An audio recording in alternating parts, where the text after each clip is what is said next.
Well, hey there, folks. Welcome to the Roundup. We are a Cowboy State daily podcast, and we focus on really interesting people in the Cowboy State. And as we kick off this new year, we're in January, we all have these ideas that we're going to do just a little bit better this year. Bryan Pedersen is one of those guys that has made it his life's mission to just do a little bit better, but for his community, for his family, for the interests that he's passionate about. And so we are really tickled today to have Bryan Pedersen on as our guest on the Roundup. And Bryan, hello, Happy New Year. Yeah, Happy New Year. Thanks for having me on. I'm excited to be here with you today. Bryan, this is going to be great. We get ideas from people from either within our staff or from people outside who say, "Hey, you really should talk to this guy." And our staff meeting and both our editor Jimmy Orr and our advertising admin Abby Roach said, "Have you talked to Bryan Pedersen?" I said, "He's not come across my list yet." Wow, this is a great way to introduce everybody to Bryan. Bryan, you live in Cheyenne. You've lived in Cheyenne your whole life. You've Yes. taken a few excursions here and there, but you have come back to Cheyenne and you give back to your community. Bryan, tell us about growing up Wyoming. Tell us about Cheyenne of your youth. Well, I'll tell you, I'm born and raised in Cheyenne. I did the only time I left, of course, I went to the University of Wyoming in Laramie, and then my first 2 years in finance, I worked in Minneapolis before I had the opportunity to come back here. And I love being in this community. I love being here. I was, my parents were always so involved in the community, and one thing that you have to understand is we don't know what our lives are like until we are about 19, and then you go to college or go get a job and you talk to other people and you say, oh, that's the way your house works. Well, that's the way my house works. And really being involved in the community was something that my parents did when I was little. They dragged me to fundraisers and board meetings and things. And I just thought that's what everyone does because you're only living your own life. And you don't realize that when you come out of it, maybe not everybody is serving on every board and doing the piece, but it's what drew me into doing it was the model in which I was raised. I just assumed that we move forward into it. Well, you have certainly taken over that role from your parents, no doubt, because you are involved on so many boards and have been involved in everything from chamber choirs to mixed martial arts and combat sports. And that's something we're going to get into here in a little bit. But one of the things that struck me when we were just visiting earlier today about what we'd talk about is you have this phrase that you should date your community. And it's such a unique phrase. And tell me, Bryan, where you got that phrase and how you live that phrase. I was my wife and I were co-chairs of the United Way with Trent and Tanya Keller and their people in our community. And we were working on fundraising, working on pieces. And it's actually one of Tanya's philosophies is to date your community, as she said one time several years ago. And it struck me, and I've kind of made it a theme because when you want a relationship to be better, you date, you do more things, you become more engaged, and you get more out of it. Your community finds ways to help you after you help it a little bit because they show that you care and they want to be part of helping you help the community. And I just love the phrase "date your community" and be engaged with it and find out new ways to help it grow, and it'll help you grow. I completely agree. I think that's fantastic philosophy. I did say at the beginning that we were going to better ourselves this year. And I think that that's a fantastic example. Bryan, tell us about one of your other passions. And one of the things that was the first thing that stood out to the people who were telling me about you is your work with combat sports. And that is something I know we've not touched on in all of the episodes of the Roundup that we've had so far is combat sports. How did you get involved in and engaged in boxing and mixed martial arts? Well, I've always liked sports my whole life. And as I got out of college and got out of other ways, you try and figure out what are ways that I can stay physically fit, and how do you get involved with those things? And I was looking around and I was looking at ways that I could be working out in a lot of different ways. And it actually started me originally on a path of Muay Thai, which is kickboxing. It's a traditional Thai kickboxing. I went to Thailand. I fought twice in Thailand. We had a great time. I transitioned and did some MMA training, and I trained pretty hard for about 12 years or so. and really had a great time and a lot of fun doing it. But in that process, I met a lot of people who were involved in the sport. And in the middle of all this, I was a state legislator, and I had folks coming to me, and they were saying, the problem with Wyoming is it's an unregulated state, and this is kind of an interesting story, if I can tell you. Right now, and this is going to be right now, you've got a legislature that's coming in that they want to perhaps slow the growth of government, or not spend money in areas that perhaps aren't prudent, or shrinking government. A lot of different ways that they're going to come at it. Well, there was a representative from Campbell County. His name was Wallace. He was chairman of the Appropriations Committee. I actually got to serve with his daughter, Sue Wallace, on the Appropriations Committee many years later. But in the 1990s, he had pledged that he was going to shrink government. And he came down here, went through every agency, every division, and finally got to the point that he just collapsed the boxing commission so he could keep his promise to his constituents. And what happens then is it doesn't make boxing or MMA or anything illegal. It just makes it unregulated. And what that means is that you can have your event, but it doesn't count towards your record. So all of the work that you put in to do that, everything that all the money, the training, the broken noses, all of it counts towards nothing. And as a matter of fact, if you fight in an unregulated state, you can lose your license in a regulated state. And so at the time, so around 2012, if you kind of look back at the growth of MMA, places like the UFC and many other promoters were running to regulation. They were looking for places to promote fights because it wasn't across 50 states. As a matter of just recently, New York only recently became a place that regulates fights. It was one of the last places out there. So in 2012, we set forward in the state legislature to create a path for regulation. And it's interesting because it's one of the only times that an industry has come forward and said, please regulate us. And so I had a lot of connections in MMA through participating and training and doing things. And I came across people who said, let's get this done. And we did. And what's interesting is at the time we became the only MMA only commission. We still didn't regulate boxing because at the time, boxing had no interest in being regulated. Because remember, there's costs with regulation because you've got to pay referees and you've got to pay the judges and you got to pay for the safety and the fighter checks and the blood checks and all the things that come with it. So they said, we're just not willing to spend the money to do it. So we didn't. We said, well, then we'll just mark you out and you're not regulated. We're just going to regulate MMA only. And that came with kickboxing and Muay Thai as well, wanted in that group. And we went along with that. And we got to a point where we were growing and we had a lot of events in Wyoming. And then we went forward and had someone contact us to regulate bare knuckle boxing. And that's wild because this is out there in Lexington right now. We had probably 30 to 35 bare knuckle boxing matches in Wyoming before it was regulated. Before it was regulated, because remember, just because it's not regulated doesn't make it illegal. So some states banned it because they said, okay, we're gonna regulate boxing, but only gloved boxing, right? And so you can't have we said we're not touching boxing. So we probably had 35 events unregulated here in Wyoming that we weren't part of. Well, finally, we had another promoter come in and say, hey, we want to be regulated. We want to be recognized. Same thing that happened with MMA. And so we reached out to a whole bunch of promoters and we said, send us your rules. And we created a uniform set of rules.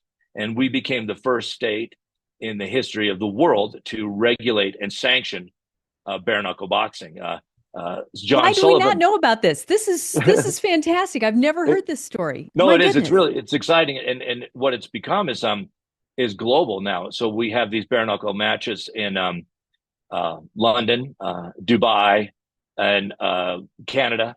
And we actually send our staff to go and regulate it because we're the only place that does. And so a commission can go regulate. Now, that may have caught maybe a fiscal conservative who's listening. Hey, who's paying for this? It's important that there are no state dollars. When I set up this commission, it was with 0 state dollars fund any of this. It's all paid for by promoters. It's all paid for by fighter licenses, promoter licenses. And there's actually a segment in the very base of the bill that I wrote that says if it ever runs out of money, it auto collapses. So we have a small savings account to go against if someone says that they dispute the outcome. We have a small. We have, I think it's about $10,000 that we could pay the state to help defend the outcome of that event. But really, no money is paid for by the state. Nothing. Not a But penny. but it is an official Wyoming Mhm. commission. Yep, we just fund it only through promotion, promoters, fighters, and they have to pay the costs. And if we have travel fees, they have to pay the travel fee. They have to absorb that. But because they're making money in a sport, they'll gladly fly two of our guys, to London, and then have we just did one in Ireland, and they flew us over there, and then we regulated it, and we use some local refs, train people in, but really it's our executive team that goes and really sets up, and it's exciting because we have a global presence from in Wyoming because of the way that we set up the commission. That is absolutely fantastic. And I'm not a combat fighter here, but I just have to appreciate the ingenuity and the passion and the drive that it took to create this, and the fact that this is a global presence with a basic basis right here in Wyoming. That's something really to be proud of. Yeah, we've worked our way up. We're on the rules making for the American Boxing Association. So, Association of Boxing Commissioners, rather. Wyoming's on the rulemaking authority because we have done so much to push global growth. We have a say on a lot of stuff. And so, there's places like California, Nevada, and then Wyoming is on the list, and made it kind of a big presence for just our proud cowboy state, who generally maybe won't have that in some other ways.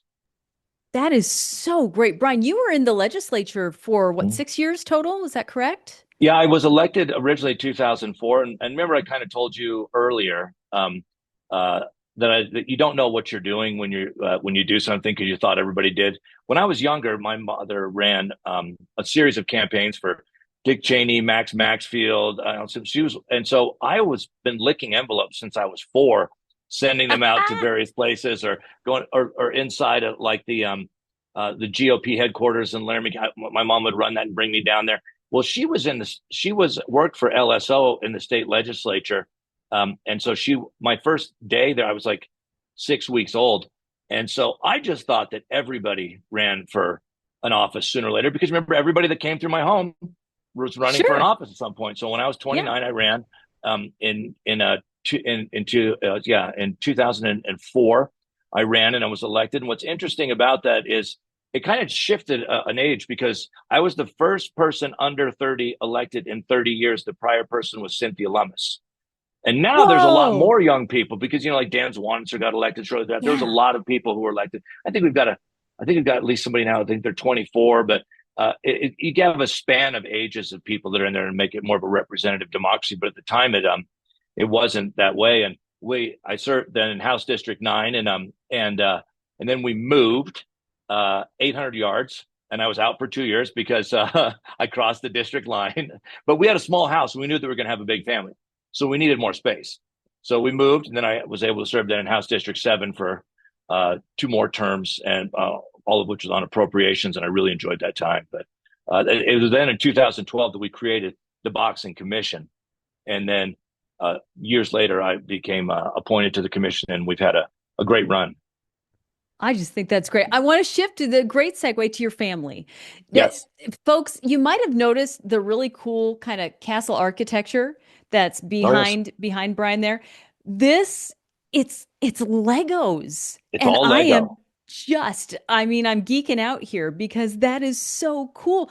This is something you do with your kids. Tell us about this. Well, Those are so wonderful. my time investment with my kids is what it is. And I joke about investing in Legos because I don't know if I'm going to get the return on it. But we have a whole Lego room in our house. It's huge. This is what can't fit inside there. But what I've done with Legos from when I was a kid, or for when my children were young. I also had it when I was a kid and built some castles and things. But once I had children, you want to have conversations with your kids. And I have teenagers, and so you would say to them, "What'd you do at school today?" And they go, "Nothing, nothing." So you left for school at 6:30 this morning because you had weights, and then you went all the way through football practice. You're home at 6:30 at night, and nothing happened. You know what I mean? Or guess nothing.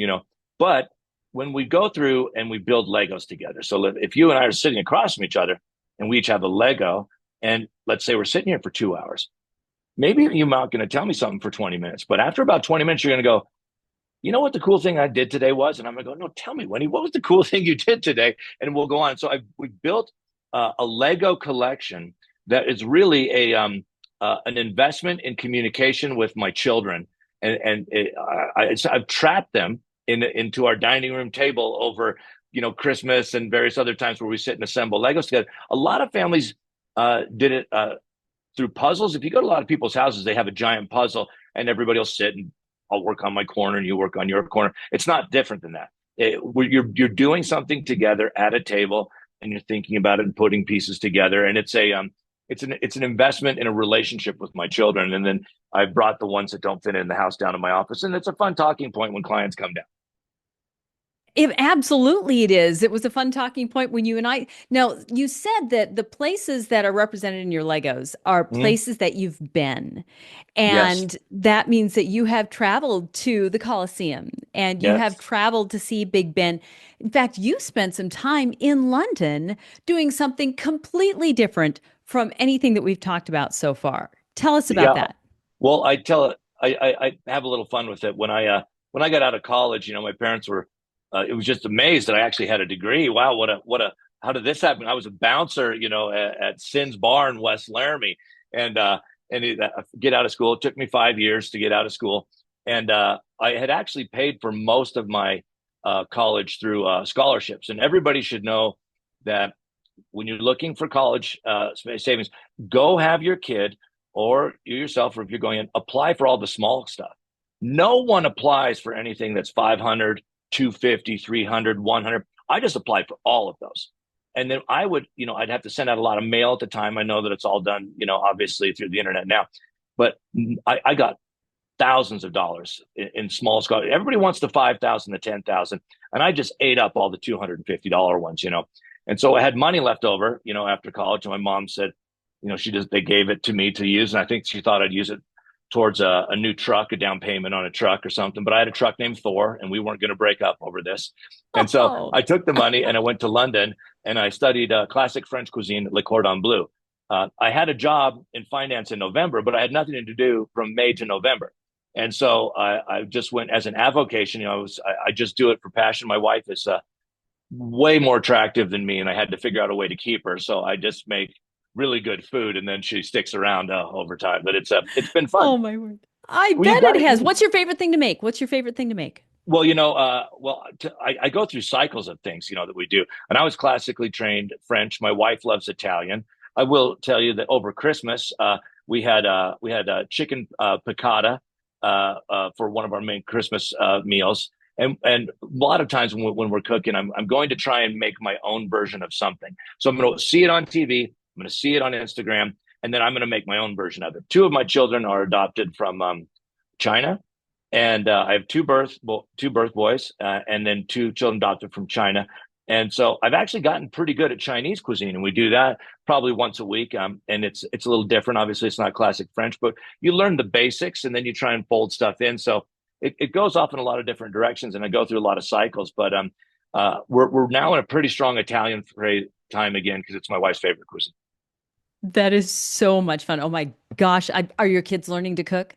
They do. They like to cook. They've all taken their culinary classes at school, because you can take it in your high school courses, and they actually love the process of fine dining with us. That was another. This is a kind of a good story about we've all been lied to about what we feed our children, and I love to share the story because when you go through the grocery store, there's a lot of kid items, and when you sit down on a menu at a restaurant, you actually get a kid menu and it's got things like chicken fingers and it's got things like mac and cheese. And so what Western society, modern Western society has told us that you're going to eat, this is what kids eat. They don't eat the other things. And it leaves the fact that, 1,000 years ago, we might have a night where we ate bark because we wanted stuff in our stomach. And the kids didn't say, well, can you just cut up a hot dog instead of this, deer that we took down? Because that wasn't an option. And so what I learned when we adopted Ia, it's a good story, but I was a short order cook essentially in my house. I'd make my wife and I something, and then I'd make that separate dish for the kids, because you have to make kid food, whatever it's fish sticks or things. And so we go to adopt Ia, and she cried for 4.5 hours when we first adopted her on the first day. And then because we're something new and different, and she's 2. And so then we go down to have breakfast the next day. I got her a big glazed donut. And I said, guess who's going to be the best dad that you've ever seen? And she just stared at it. She had no idea what to do with it. And so, the owner of, the manager of the hotel came over and said, let me help you with this baby. And he got me a bowl of congee, which is really runny oatmeal, almost with chicken stock in it. And then he also got me what's called a 1,000-year-old egg. And this is an egg that's buried in alkali and lime until it turns into a bluish brown gelatinous substance that smells like feet. And I then realized, she ate 3 of them, by the way. I then realized that you're going to eat whatever you're used to eating, right? Because that's what was served at a foster mother and orphanage. And so I then came home and then I started lying to my children and tell them, well, you had it before and you liked it last time. And then that kind of moved them in. And so now they like all kinds of cuisine and they're very interested in it and they try a lot of different foods. And we're very blessed because then we have an opportunity maybe to do a little, to do some food and dine internationally, and they'll try some different things. But I had to defeat the commercial lie that has been told to us by Monsanto that says there's kids' food, and it turns out there's not, and that you just eat what your parents eat, and it works out real well. I think that is so perfect, and that goes along with very much a philosophy of mine. That's so perfect. So I need to switch gears here because Sure. you and I talked earlier today about some real principles and some Mm. real ethics and kind of a code of conduct Yeah. for people, for relationships, for contact sports, for combat sports. Well, And yeah, go ahead. tell me about the 4 principles of bare knuckle boxing. That's what you had mentioned, and Yes. that was fascinating to me because it's applied to life. So tell me Well, about this. when I kind of went through and I was deconstructing how, like, what have I learned from combat sports and what can I do in there, is one is you have to know the rules. And one of the things about knowing the rules is uh, the way that you might, here's a good example. When my wife and I would argue when we were younger, she would use the rules that she had used with her mom when they argued. And I was using the rules I used with my dad when they argued. But it turns out it's a different deal.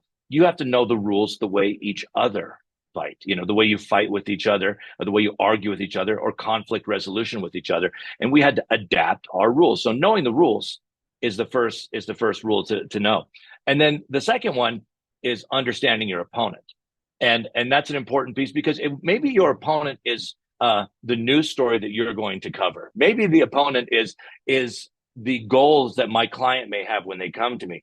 But instead of just maybe moving forward and pushing your way into things, to better understand, to know your opponent and know where you're beginning with, knowing the actual need that's being addressed is huge. And then you got to know that there's no such thing as a first round knockout. When you see highlight films and everybody gets a knockout and they go, "Oh, that was amazing." You ever notice how it's called a highlight film? Because it doesn't work that way. Most fights are long, and you got to train hard for them, and you have to work your way through some very difficult things to get through it. And there's no quick path to wealth.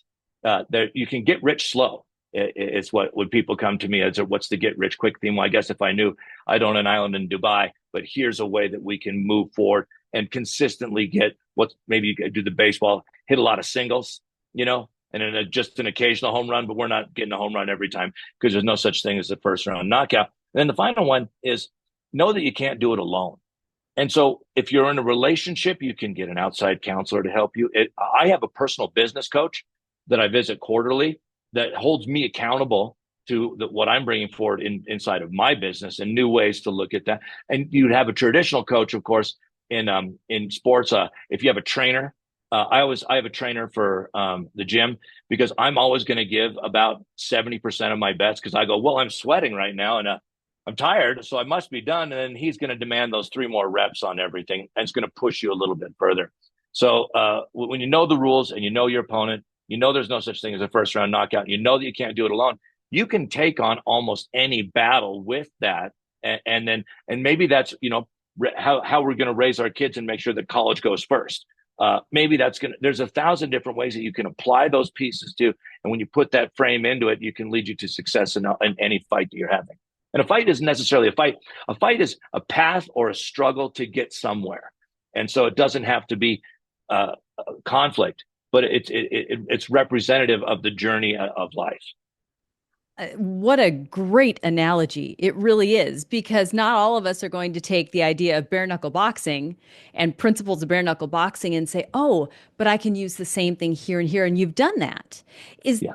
You mentioned another phrase to me earlier today, the commoditization of relationships. Yeah. And that it sounds complex, but you're using the same principles here. Yep. Well, you're using a lot of and so we can talk about tokens, and let's make them tokens, or we can make them chips.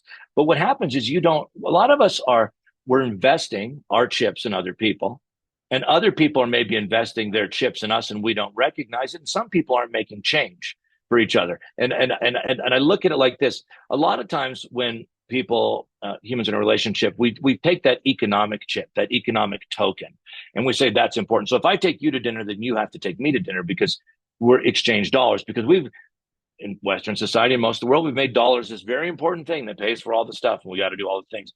But people pay in different ways. And I think about it when people pay economically, socially, politically, and emotionally.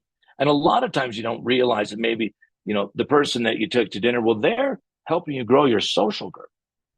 And that's a wonderful way. Or politically is another way where people exchange political chips. And I think of it sometimes, I'll narrow it to politics itself, because I was a legislator and I've been elected official. I work with them, but there's office politics and there's family politics in ways that people can help and make change for one another. And then there's the emotional chip. I know that there's a lady in town when I have extra tickets to things, I always send it to her. And you know what she does? She makes 6 cupcakes on my daughter's birthday, because she was helped out with something that Ia was involved in when she was very young, and brings us 6 cupcakes. And it probably maybe the value of the tickets that I send her have more dollar value, but she had to go to the store. She had to mix all that stuff up. She took time out of her day and then drove to my home. And I never remind her, she just shows up. And the value of that emotional chip is enormous. And once we acknowledge that people are paying each other in different ways, we can better value it. And you think about the weight of a chip.